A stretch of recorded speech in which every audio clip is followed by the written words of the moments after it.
Marawi City in Lanao del Sur, an unlikely chant reverberates in the provincial capital. Boom, boom, sara! Boom, boom, sara! Boom, boom, sara!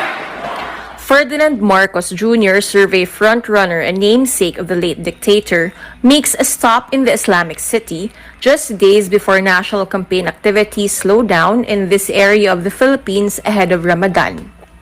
He says his usual stump speech, Kahit anong mapato ninyo sa aming problema, kahit anong klaseng problema, kahit anong krisis ang hinaharap namin, kami ay hindi lamang nakakaraos kundi sumisikat pa dahil kami ay kapit-bisig, sabay-sabay humaharap sa lahat ng kahirapan. At sisigaw ulit tayo sa lahat ng ating mga kaibigan sa buong mundo at isisigaw natin, ako ay Pilipino, taas noo kahit kanino. and raises the hand of Team Adyong as late led by the incumbent governor. The crowd is not as huge as the campaign rally the night before in his running mate's bailiwick, Davao del Sur. But what matters here is not how many, but who attended the rally.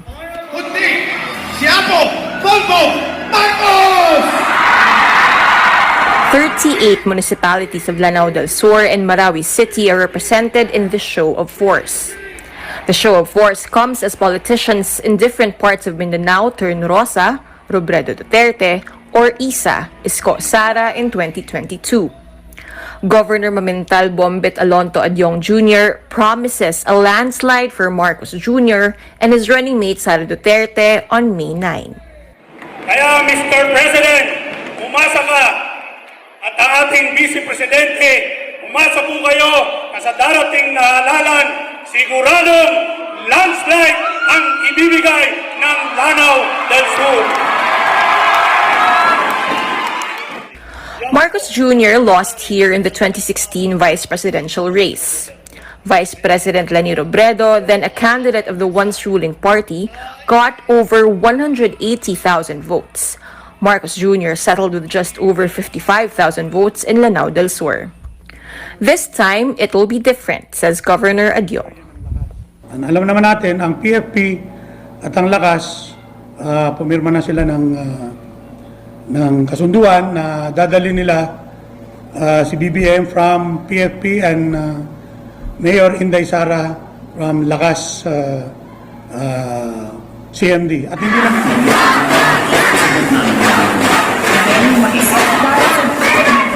It is a strange, if not painful, thing to hear for Moros who lived through, survived, or remember the dark days of martial law under Ferdinand Marcos Sr. and even the years before that.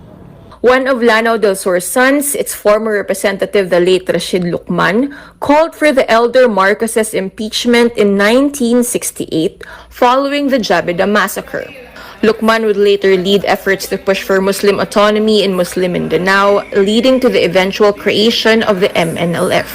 Over 4 decades after Lucman stood up against Marcos Sr., the province he once represented cheers loudly for the dictator's son. Governor Adyong says he wants to deal with the present and not the past. Alam mo, para sa akin, ang tinitignan ko yung ngayon. Hindi ko na tinitignan yung mga nakaraan. Dahil kung ang titignan natin yung nakaraan, baka hindi na natin ma-handle yung mga ganong sitwasyon. Team Adyong and their allies across the province are primarily members of Lakas CMD, the party Marcos Jr. allied with, and the party Sara Duterte now co-chairs. He says this is why Lanao del Sur is red and green in 2022. With Election Day drawing near, it's Marcos Jr. who leads in Mindanao and, according to surveys, the Bangsamoro Autonomous Region of Muslim Mindanao. Thousands of Moros in Marawi and beyond count family members among those slain under the Marcos dictatorship. High rates of poverty in Muslim Mindanao, experts say, are a legacy of those dark years. Have you forgotten? Or, as the Lanao del Sur governor puts it, do voters see this as simply the act of looking forward? Beco Pin Rappler, Marawi City.